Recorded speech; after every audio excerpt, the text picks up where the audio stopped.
and back. And all that information's on the website for Coastal Mountain Land Trust. So now I have the great pleasure of introducing Dr. Brooks McKinney. Brooks, I met canoeing around Fernalds Neck about 2 weeks ago. He persuaded me that he needed to see the neck from the water, and we had a wonderful canoe. Brooks also told me that he's a longtime Mainer having honeymoon in Northeast Harbor, and has come back frequently to that place and loved Maine so much that he retired with his wife here in Belfast. Brooks has a long history in geology from the first time he picked up a book saying "Your Future in Geology," and he took it to heart. One thing led from another. He got a PhD in geology from Johns Hopkins, and then taught at Hobart and William Smith Colleges in the Finger Lakes region of New York for his entire career after that PhD. So, Brooks, I'm really thrilled to hear what you have to say, and I can say that the biggest crowds we ever get on our walks are related to geology. And I'm not surprised we have so many people calling in now to your talk. Thank you. Thank you, Roger. Thank you. All right. So just so you know, Roger wasn't kidding. Here's the book that got it started, My Future in Geology, a long time ago. I actually got a copy of it recently just so I could be able to show it off.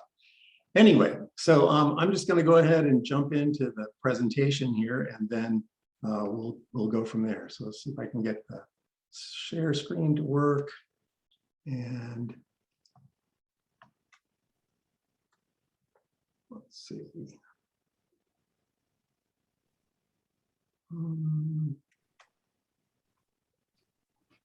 Share. So are you seeing? Yep, it looks perfect. Okay, yes. That's good. One never knows. Now I just have to remember, usually when I talk to my computer, I'm swearing at it. So I have to remember to kind of tone my language down. All right, so this opening slide here, you can see Fernalds Neck circled in red there. It's a peninsula which extends out into McKinney Lake. Probably all of you know that already. For scale here, the distance between Camden and Hope there is about 6 miles, something like that.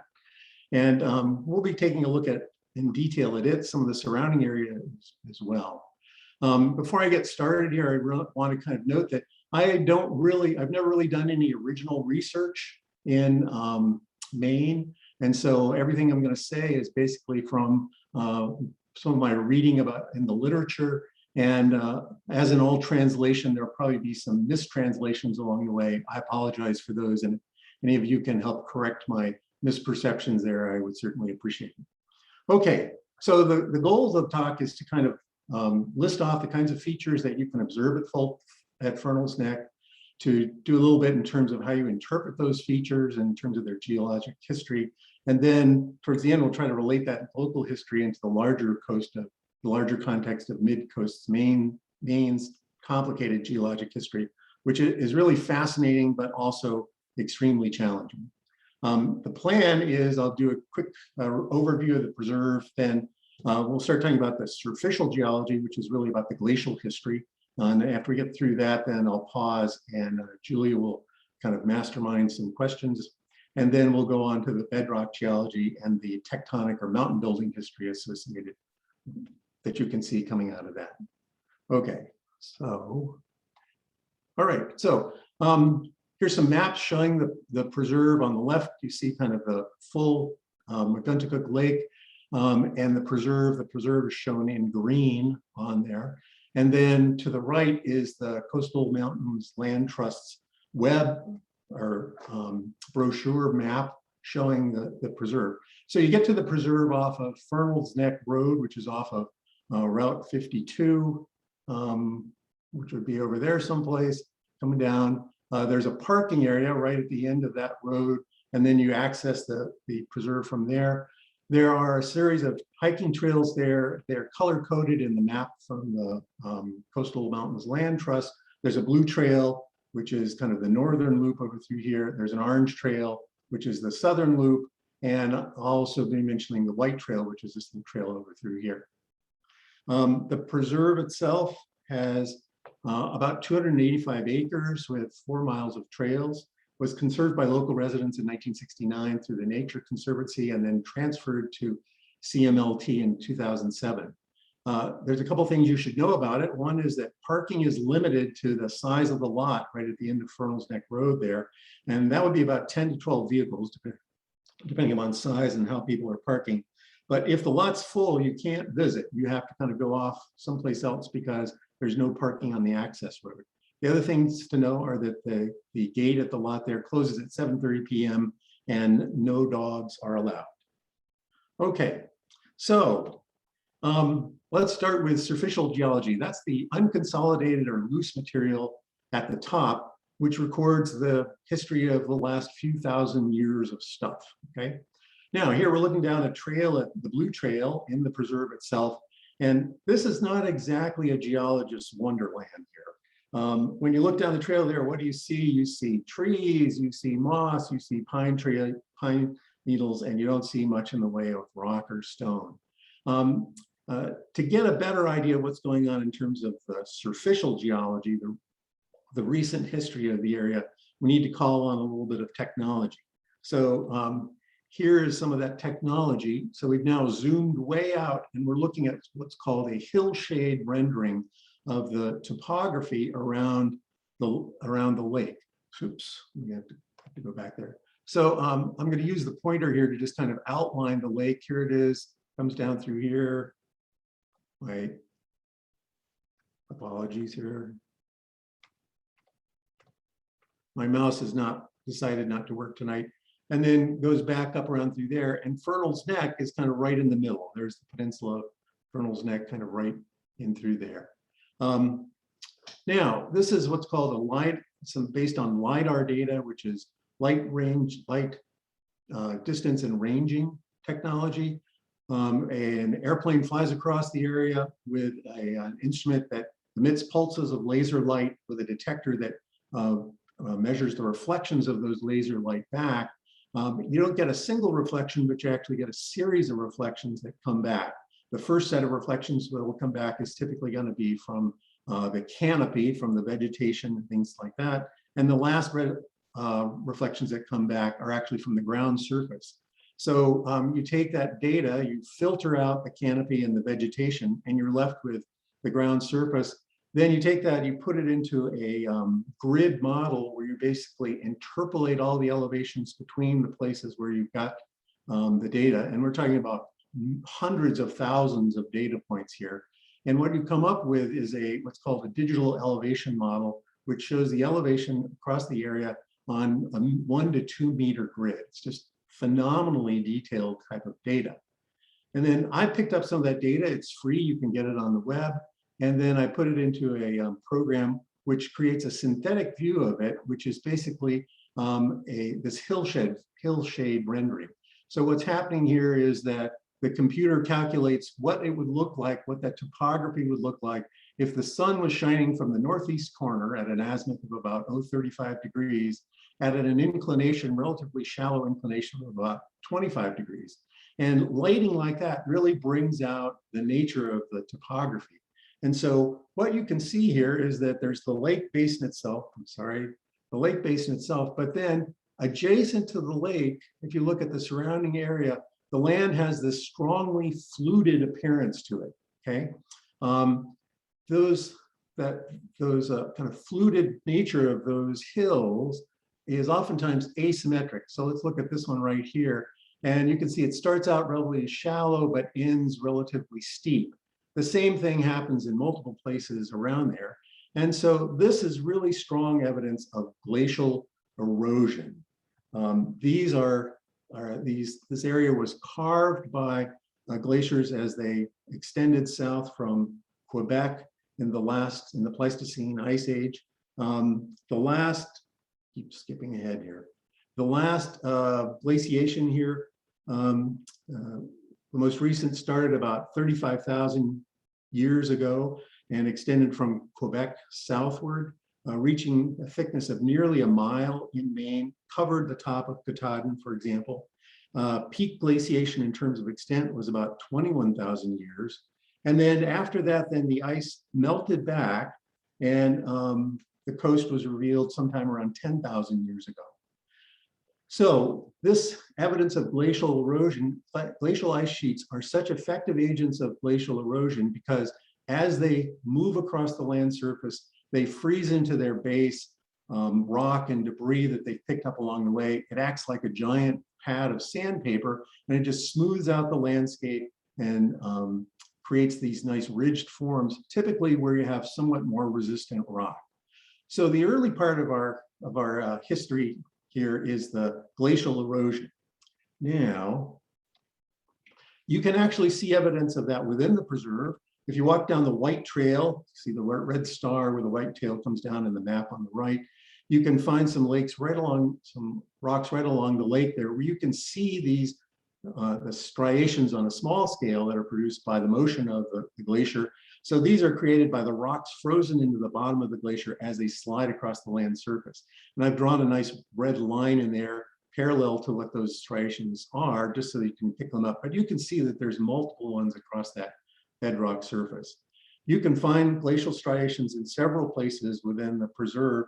Anytime you're out on one of the kind of shallow sets of rocks extending out into the lake, it's worth looking for them. They're going to be oriented roughly north-south.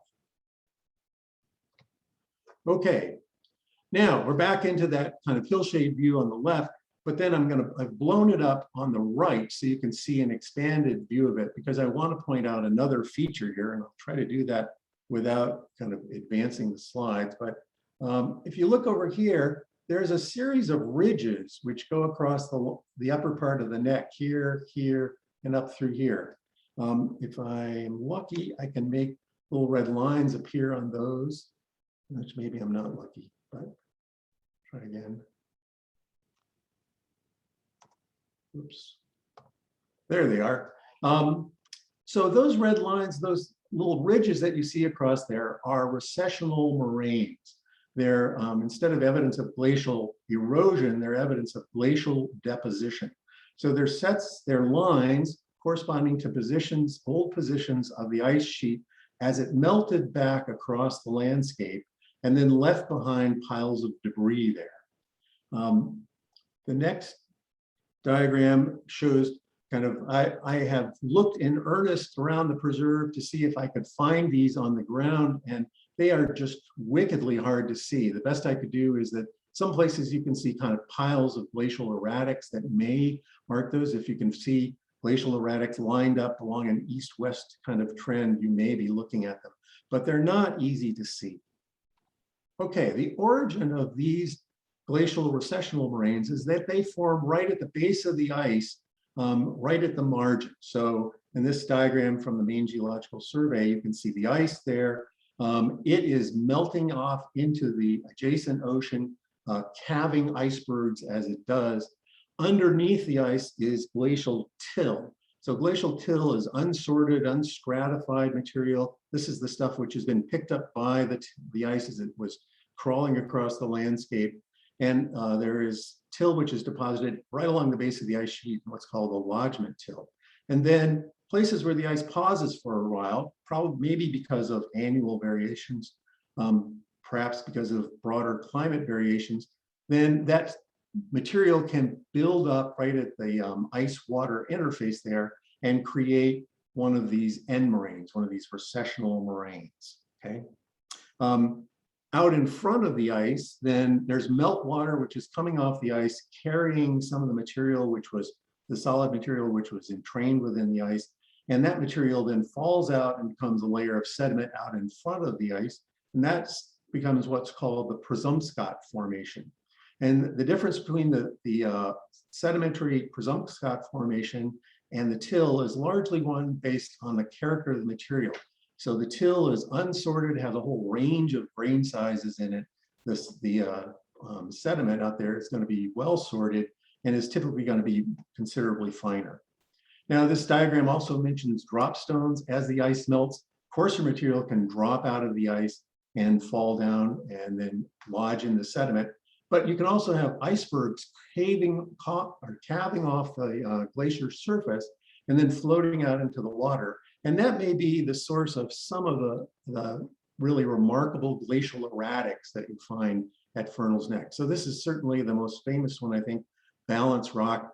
I'm guessing it's 25 or 30 feet tall. And if you go to Fernalds Point, you really should not miss it. It's right on the orange trail shown by the big red star on the map on the right. And I've thought a lot about this, and it seems to me that this may in fact be I can kind of imagine that this would have been frozen into an iceberg that calved off the front of the ice and then floated out into the surrounding rock. And then basically as the ice melted, you can imagine the boulder might have just kind of run aground, kind of like a ship at low tide being grounded on the rocks. And so now preserved there. Okay, so there's these two kinds of sediment, and their distribution is fairly regular through the preserve. So again, the preserve is, we're looking at this blow up of the preserve. The moraines are still marked there, but now superimposed upon that in the yellow hashed area as the area which is primarily covered by the sediments, these sorted sediments that we see forming out in front of the ice as it melts. The finer grain material. The higher areas that form the western portion of the preserve back, these higher areas over here, they tend not to have those sediments, not too surprising since they're higher, but instead are covered by the till. Now, you can't actually see this stuff very easily if you're out there walking around, but if you are persistent, you may be able to catch some of it. And so persistent in the way of looking at down trees. So as you know, so down trees, when they come up, they oftentimes bring up a big root ball.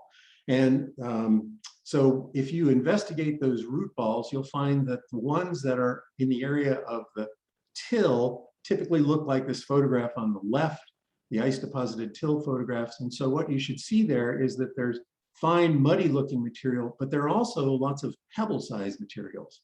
And if we look instead of in the till area, if we look in the Presumpscot area over on the other side, here's another root ball there. And instead of seeing that the coarser material and the mixed up material that you see in the till, what you see is very even texture. There are a few larger grains, but most of it is relatively even. And so you have to kind of look hard for it, but you can actually see it. Okay. So now, if we think about those recessional moraines, these kind of east-west lines that run across this portion of the neck through here. So we know that those are recessional moraines largely because if there is no such thing as a processional moraine, if the ice sheet was advancing, it would be wiping all that material out. So this is really a record of ice retreat or ice melt back. And those east-west lines record different positions of that. And you can see that they extend back up across the neck, and they actually extend into the surrounding landscape through there. So if those are melting back and that represents the ice front, that means that the sea is coming in while they're melting back. And in fact, we can map out those recessional moraines and shoreline features along the shore. And so this map shows the old shoreline, the maximum marine extent. So this would have been the highest stand that the seas reached. They may not have reached that everywhere at the same time, but the highest level that it reached. And you can see that most of the moraines, we were looking at the moraines down through here, and you can see some of them extend up through here, but there aren't any in the strongly fluted hills adjacent to that area because those were never covered by the water. Now, Maguntacook has a current elevation of about 142 feet above sea level, and the elevation of this old shoreline is about 300 feet above sea level. So the question arises, what was going on there? So it wasn't that sea level, kind of global sea level, was higher then. In fact, we would expect it to be lower because of the water locked up in the ice sheets. The difference was that Maine was under such a large weight of ice at that time, having to do with the continental glaciation, like more than a mile across the state, that the crust was greatly depressed. And so the crust was pushed down, and even after it melted back, it took centuries to thousands of years for it to rebound back to its current location. So after the ice left, then the seas flooded in and then slowly receded back towards the modern shorelines as the landscape rebounded. And you can see that through this kind of process throughout Maine. If you trace up Penobscot Bay, the extent of sea level of the marine extent going up to Penobscot goes all the way up to Bangor, for example. Okay, so there's an interesting glacial story then to be had in Fernalds Neck. Things wind up there in terms of glaciation about 10,000 years ago. And now I'm going to pause for a minute and see if there's any questions about the glacial history before we move on to the bedrock. Okay, let me open this up. Let's see. Do we have any new questions? Yes. So Catherine asks, is the landscape still rebounding at this point? I believe it is, but slowly, very slowly. I think it's generally done. Is there any way that that's getting measured? I would have to say I don't really, that there are some, I can remember seeing some very detailed GPS measurements about that, but I don't really know the details of that. Susan asks, what is a root ball? So a root ball is just the massive, you know, if a tree tips over, the roots typically bring up with it some amount of soil and subsoil. That's the root ball. Yes, and I'm very much looking forward to taking my kids on a root ball treasure hunt so that we can see if we can find the sediment. If there are any more questions, go ahead and please type them into the question and answer section now. Jermaine says, so the finer silt without pebbles is further back, is further back from the edge of the ice wall where the till is? Correct. So it's stuff which is floated out away from the ice front and is, because the liquid water can't carry the same size of material that the ice does, then it's naturally finer grained. Okay, and Judy asks, how many times have ice sheets or glaciers covered Maine? Oh gosh, I was afraid someone was going to ask me that. I didn't look it up. There have been at least 4 major pulses of glaciation, but our understanding of glaciations and interglaciations is really becoming much more detailed now as we are learning how to read evidence of glaciation from ocean sediments. Glaciations each successive glaciation on land tends to wipe out some of the evidence of preceding glaciations. So in that sense, it's kind of tricky, but people are getting much better at reading the ocean record. Okay, and Janet asks, are the horizontal marine lines visible to the untrained eye?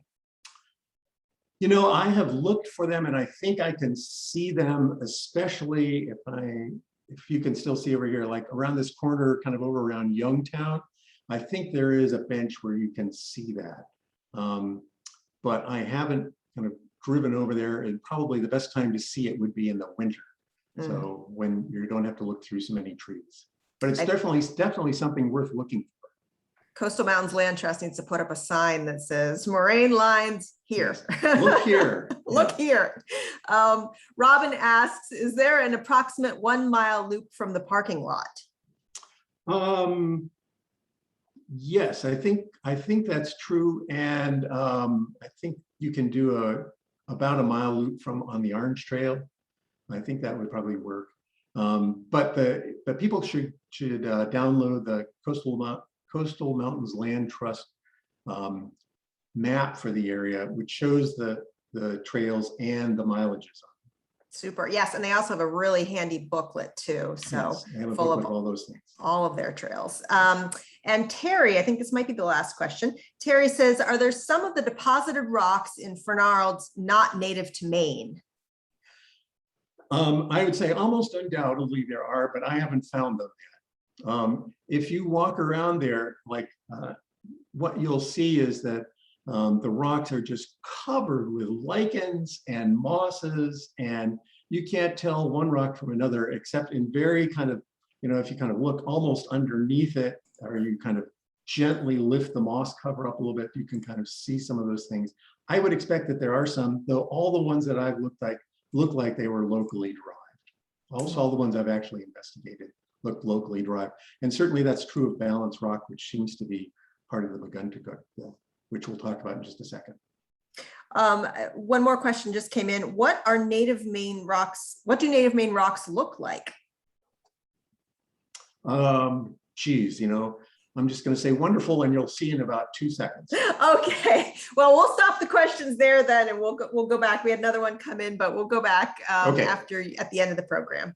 Okay, so onward we go. All right, so the second part of this then is the bedrock geology, the hard stuff down below, right? So bedrock in Fernalds Neck Preserve occurs in 2 modes. First of all, there are kind of scattered outcrops that peek out from underneath the glacial cover, especially in the higher relief areas. And so the areas shown in brown there, the kind of stippled areas, are the areas where you're likely to encounter that. And the other places are as low outcrops along the shoreline. And Roger and I had a wonderful morning canoeing around looking at some of those outcrops along the shoreline. And that's a great way to see some of the rocks there is by canoe or kayak along the shore. All right, so there's those 2 different modes. Now, when we look at those rocks, there's 2 different rock types. There actually may be 3, but I'm just going to go with 2 for right now. So the first rock type is in the northern part of the neck, and it is metamorphic rocks which belong to the McKinney Formation. And you can see these in exposures along the trail. The 2 photographs you see on the screen here are exposures in the Blue Trail, right? You're walking right across them as you're hiking through the Blue Trail. And I should explain that the little scale that's shown there, the small blocks on the left side are 1 centimeter blocks. The bigger ones on the right side are 1-inch blocks.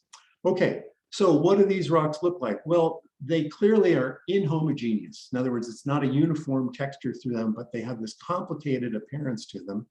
And in particular, there are areas which stand out in relief. And so these are lighter colored areas, and those are typically made up of quartz, which has been metamorphosed to a quartzite. And then there are lower areas which are made up of schist. And you can't really see that very well, but there's a little bit of trace of kind of layering in this stuff in through here. There's a little trace of layering that you can see up through here. Schist is made up of mica-like minerals, which typically are lined parallel to each other, which give the rock a kind of a strong, streaky type of appearance to it. Now, the other thing which is that you can see here is that these kind of layers are irregular, and in fact, some of them have been folded. So you can see some folded layers here. I think there's some more folded layers up through here.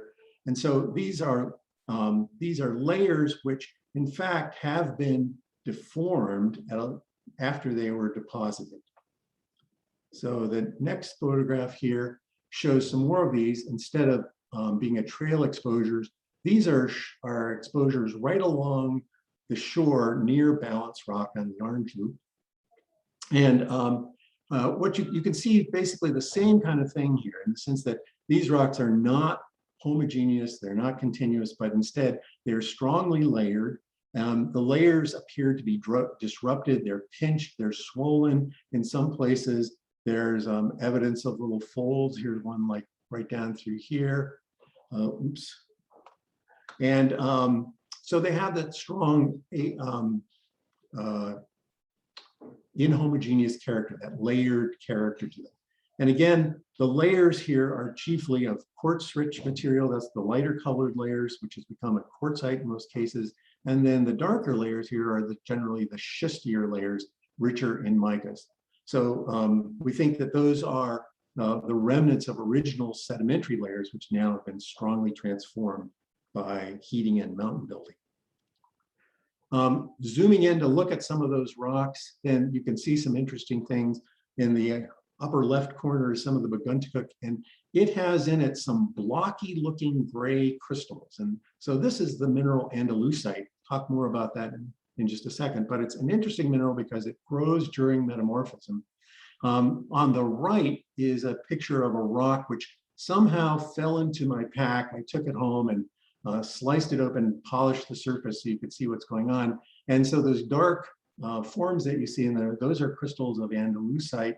They're elongated in one dimension and have kind of a squarish cross section in the other direction. And you can see that they do not seem to be as deformed as the surrounding rock. And in some places, they even disrupt some of the layering in the surrounding rock. The terrible picture down at the bottom is there to show you some little kind of reddish grains, and you should look for those if you're out looking at the rocks in the preserve, because those are garnets, okay, another good metamorphic rock. Now, what about the origin of the McKinney? So Originally, we believe it was deposited as layered sediments in some kind of an ocean basin. The sandy layers would become quartz-rich, lighter colored layers that we saw in the pictures, and shaly or muddier layers would have become the schisty layers and the layers that support the growth of like minerals like andalusite. The sedimentary origin for these rocks is strongly supported by other places in the McKinney where you can see things which is just nails down a sedimentary origin. So if you've traveled up to the top of Mount Batty, you may have encountered some of the rocks shown in that photograph to the left, the Mount Batty metaconglomerate. And so this is made up of quartz or quartzite pebbles. These are probably old beach pebbles, and quartz is very resistant to metamorphism and deformation. And so these basically look a lot like they were when they were first deposited, but you can't look at those and not believe that you're looking at a sedimentary rock. And they're interlayered with other parts of the McKinney, which clearly has this schisty character. So we know that the origin of that unit is originally as a sedimentary rock. So if it was deposited as a sediment, then after deposition, there had to be metamorphism and growth of the various metamorphic minerals. Sand layers, typically, quartz, typically not very much affected by metamorphism. And not only were they metamorphosed, but they were strongly deformed. So we get the folding, the pinching and swelling of things. And then it looks like later the andalusite crystals grew across the foliation. This is not that surprising. Oftentimes, areas that undergo metamorphism go through a period of intense deformation and deep burial, and then slowly heat up, and then you get the growth of some of these other metamorphic minerals. By comparison with other rocks and rock sequences in Midcoast Maine, we would put an age of these as likely Cambrian age in terms of geologic time period, and that would put it at about 540 to 490 million years old. Now, I want to talk a little bit about this mineral andalusite, because it's a favorite amongst people that work on metamorphic rocks. So andalusite is one of three minerals which share the same chemical composition, Al2SiO5. That makes it an example of a polymorph. You are probably familiar with diamond and graphite as being two different forms of carbon. Well, this is the same kind of idea, only with this aluminum silicate composition. And the importance of that is that we've done experiments on the stability of these different forms of that chemical composition, and we know what their stability ranges are. So the little diagram to the lower right corner there is what's called a phase diagram.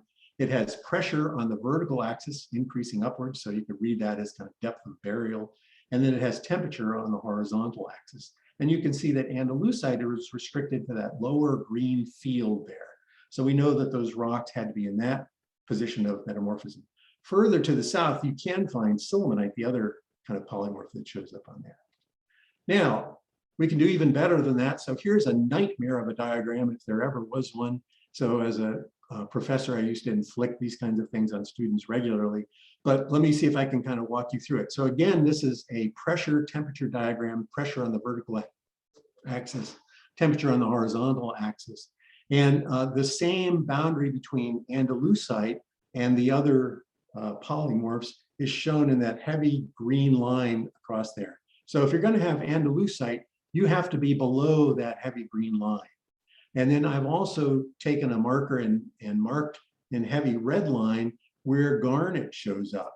And garnet shows up to the right, the higher temperature side and higher pressure side of the red line, which means that the area where the McKinney rocks we're looking at here probably came about would be that little slice in the middle there, because it has garnet and it has andalusite.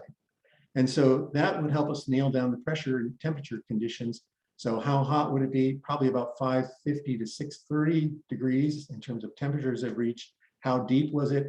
And we can read the pressures off there and convert those into the depth of overlying rock at about 7 to 16 kilometers, something like that. Okay, so onto the rock type number 2, the Youngtown Granite. The Youngtown Granite makes up the southernmost part of the neck. So it's down in this kind of low ground, back down in through here.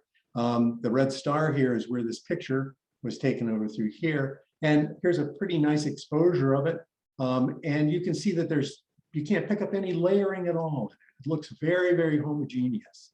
And if you look at it closer up, like the photograph on the left, that impression is even further enhanced. It just has this kind of even salt and pepper kind of look to it when you run into it out in the field. The blow up there is of a piece that I collected right off Route 52 on the west side of the lake. West side of the lake, east side of the lake, anyway, on the other side of the lake. There you can see this even texture to it. No evidence of layering, looks relatively homogeneous. The white and the gray there is feldspar and quartz respectively.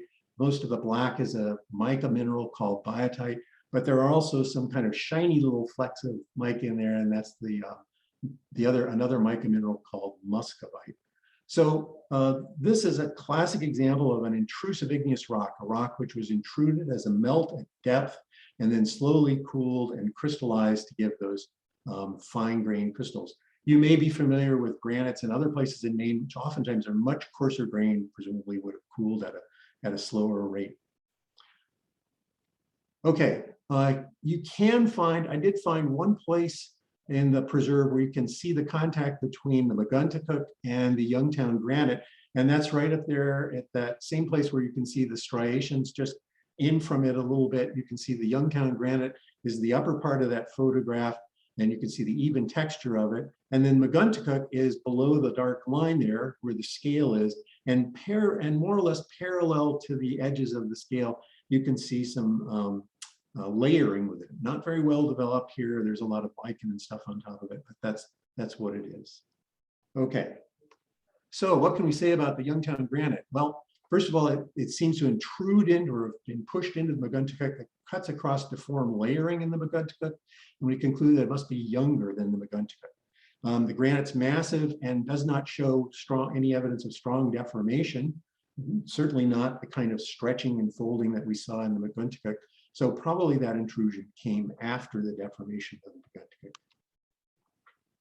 The other nifty thing about the granite is it contains an important mineral called zircon. Zircon is not an abundant mineral. It's probably present in only less than 0.5%, but its importance is that it has to do with the zirconium in it. So as the magma crystallizes, if there's uranium present in the magma, and there's almost always some uranium present, then some of that uranium will substitute into zircon in the place of the zirconium. And then the uranium decays. As it decays, it produces radiogenic daughter products, as they're called, and those can build up in the zircon, and zircon does a good job of trapping those. And that means that we have both the radiogenic parent and we have the daughter trapped in those. If we grab a bunch of those zircons and analyze them carefully, we can look at the ratio of those two materials, parent to daughter, and out of that we can calculate an age. And so that's been done for the Youngtown Granite, and for a bunch of other granites in Maine as well. And the Youngtown Granite has a crystallization age of about 420 million years, plus or minus 2 million years. Okay, so a sketch of bedrock history has us with a deposition of sediments, gravel, sand, and muds that will become the McKinney Formation, deformation and then heating of those sediments, deformation ends or wanes, intrusion of the Youngtown Granite at about 420 million years, uplifted erosion, and then much later glaciation. So now try to put this into kind of a Midcoast Maine regional geology picture, which is certainly the toughest part of this talk. Let me show you. Okay, so put on your hat, hold on to your hats and buckle your seatbelts. So here's kind of like about 2 weeks of a geology course in the next 10 minutes. So first off, we have to have a little plate tectonic background here. So plate tectonics is the theory about how the Earth's surface is formed by a series of large plates. Here, this map shows the roughly 15 plates which make up the Earth's surface. And the idea is that these plates move relative to each other. And a lot of this deformation that we're talking about happens as a result of these plate movements. As you look at this map, it's important to note that plates, for example, if you look at the North American plate, have both a continental component, so we have continental areas up through here, but also part of that plate is oceanic out through here.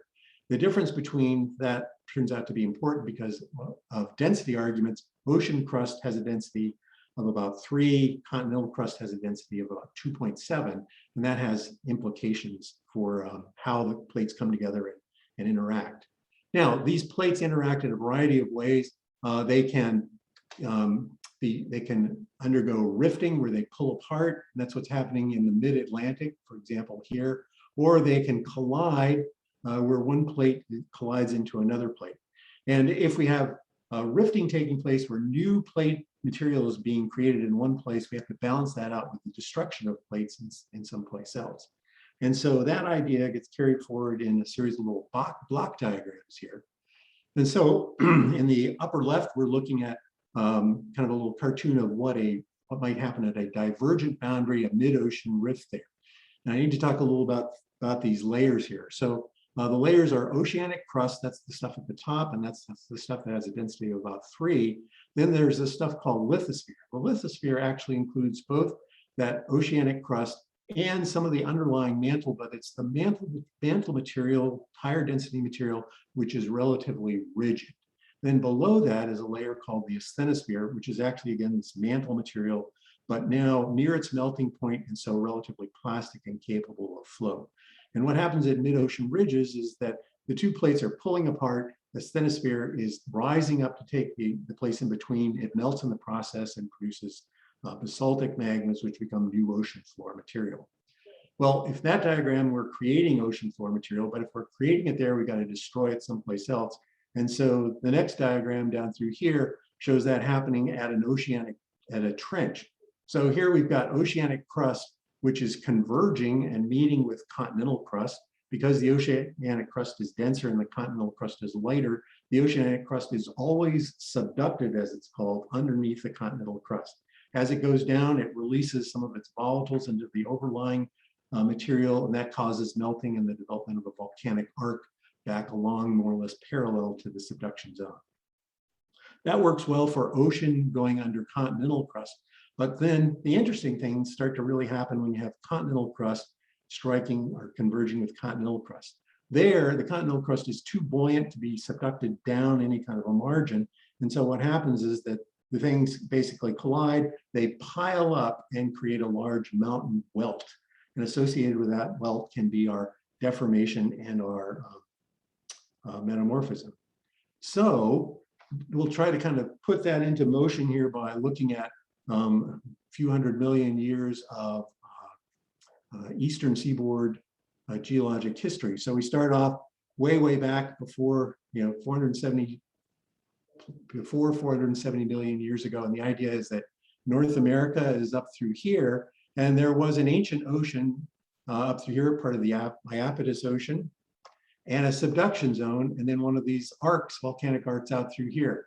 And over time, then that ocean basin closed with subduction along that arc until finally that clump of material impacted the edge of North America and created a mountain building event known as the tectonic orogeny about 470 million years.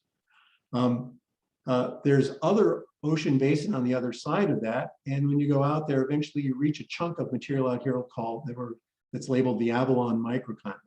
And that's the stuff that many of us are kind of sitting on right now. It's the rocks from that Avalon microcontinent. And that then started to kind of impinge on North America, subduction, 1, maybe 2 subduction zones developed there. And Avalon comes in and docks with North America, slams into the old tectonic age rocks here, and then creates a new orogeny event, one which is fairly extended, goes on for a long time, very complicated, lots of subtarts, so 400 to 360 million years of deformation there. And then just to kind of lay out the rest of things, that things weren't over there after Avalon collides. Then there's Proto-Africa out here, and it's going to come in and dock with North America. So it does so at about 300 to 250 million years. That becomes the Alleghenian orogeny, much more prominent in the southern Appalachians than it is here in the north, but still a major event, and we see some effects of it in Maine. And then having done that, then that created the Pangaean supercontinent. But once that continent gets established, then it starts to break apart shortly thereafter with rifting, and that's where the modern Atlantic Ocean opens up. So 260 million years, something like that, rifting starts to happen, the opening of the modern Atlantic the modern Atlantic coast develops. And we are now sitting on little chunks of Avalon through here, which were left behind by the rifting of that coast starting 260 million years ago and continuing today. And if we wanted to find the other parts of Avalon that used to be part of our neighborhood through here, we would go across the Atlantic to Ireland and the British Isles, where we could see the rest of what's now Avalon. Now, I've got this little, I'm going to bravely try to run a little bit of video here just to give you an idea for what one of these collisions might look like. So I just have to adjust this a little bit. Bear with me. So I go to 128 there, and I'm going to mute it. So this is a model. It's actually made with layers of sand that are constructed so that they are like the kinds of consistencies modeled to be like the consistencies you would expect for these crustal materials. And as the plates come together here, try to get the play going here, watch what happens in the middle where they're converging. So things start to kind of stack up, and you can see that there is the development of little sliding surfaces. Those are what are called thrust faults, which are bringing the material up. And then as it continues to grow, that welt develops and stuff gets stacked up on the left side of the what would be the continental area, almost like a stack of shingles or something there. All right, so that's really what's going on in Midcoast Maine. And let me stop that and go on to the next thing. And so you can see that in this little cartoon, which was produced by Tucker and others in a 2001 paper here, where they tried to kind of spell out what they thought was going on with Midcoast Maine. And this should look kind of familiar to that little video I just played, in the sense that we start off with an ocean basin here. This was bits of the tectonic orogeny over here on the coast of Maine. And here's our Avalon over through here. And probably the McKinney is someplace out in through here. So deposited roughly out in through there. And then starting as that convergence takes place and the crust is subducted there, then that Avalon material is thrust up onto the eastern edge of North America there, what's called the Graham Lake thrust there. And then they also show down below here some of the underlying lithosphere, what's called delaminating or being pulled apart and allowing warmer asthenosphere to rise up. That warming asthenosphere as it comes up can heat some of the overlying rocks. We continue the orogeny down through here, and even more rocks are stacked up on top of there. And that then produces the high pressures and the high temperatures that we see with the McKinney.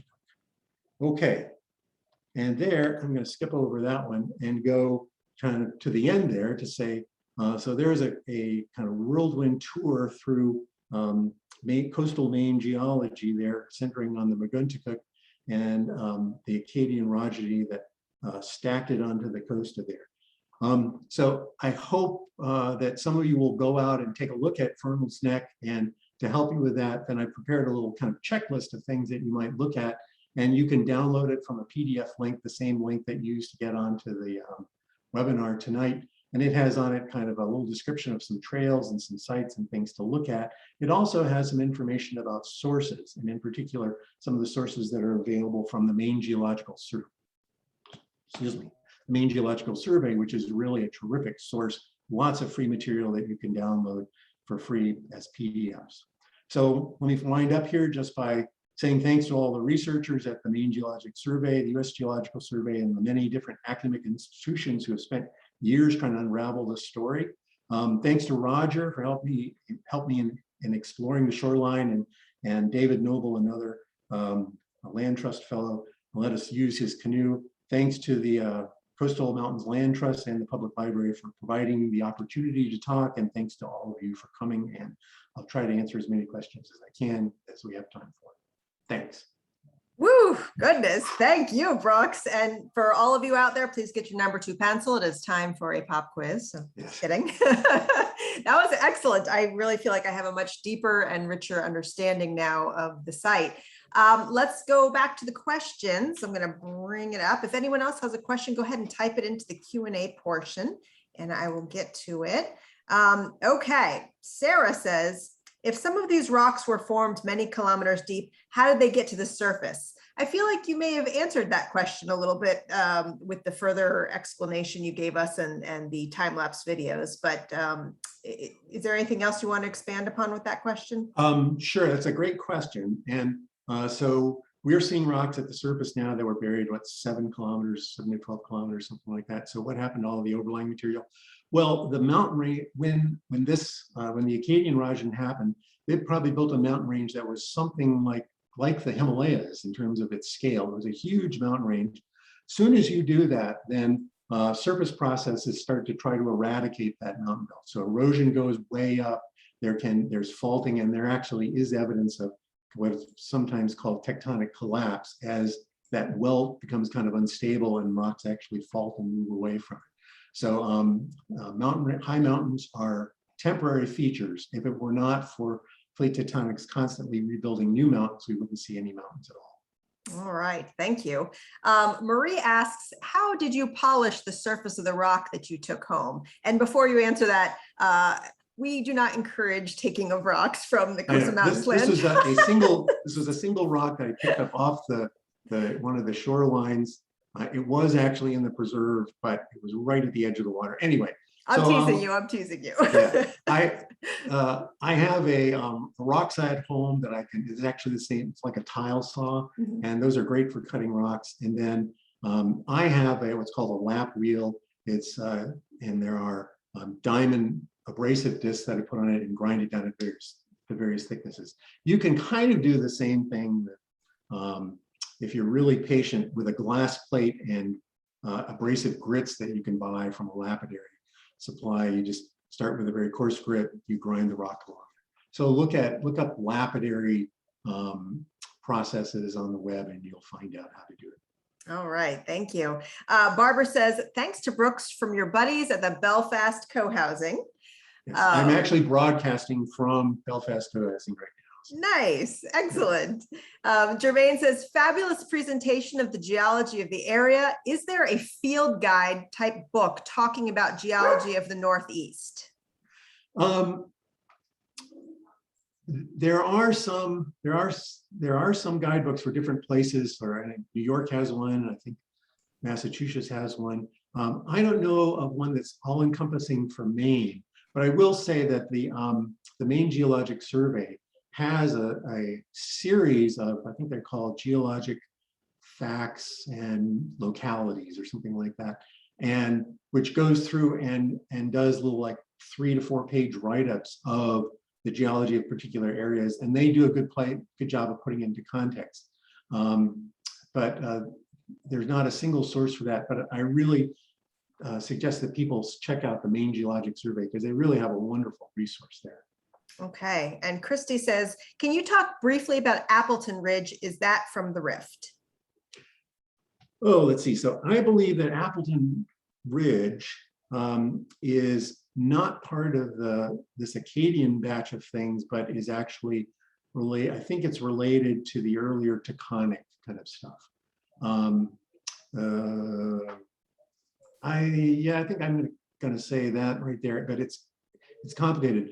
The mid-coastal area is really just kind of a mashup of all these different rocks that got cut up in various collisions, and it's difficult to keep them all straight. And in fact, I think it's still very much an area of active research to try to figure out how all of those different pieces fit together in what would have been a grander puzzle in the past. I think that's a good answer. We do have one attendee who has a hand raised who's not submitted a question. I'm going to go ahead and say allow to talk. So Erda, if you do have a question, I'm going to hit the allow to talk button. If you could ask that question real quickly, because we're about to wrap up. So Erda, if you are, let's see. Erda? We're not able to hear you, Erda. Erda, if you go ahead and email me your question, I can forward it to Brooks for later on, and we can see if we can get you an answer. I apologize, we're not able to hear you at the moment. Okay, so I also wanted to turn it back over to to Roger Rittmaster before we leave to see if Roger has any closing statements or wants to talk about anything else that's coming up. Oh, and Roger, we did have a question specifically for you at the very beginning. They wanted to know a little bit more about the mushroom walk, if it's live or if it's virtual, and how long the walk is. Okay, so I'll start with that. The mushroom walk is in Northport. And again, the directions I'm not going to give here, but it's on the Coastal Mountain website, coastalmountains.org. It goes from 10 to 12 a week from Saturday. And there are a few criteria. Everybody who participates must be vaccinated. There's no way to do social distancing when we're all clustered around talking about mushrooms. So what we're going to do is have people in the first hour go out and search for mushrooms in groups of 4. Then we'll all get together, and at that point, everybody will wear a mask. Because we'll be clustered together.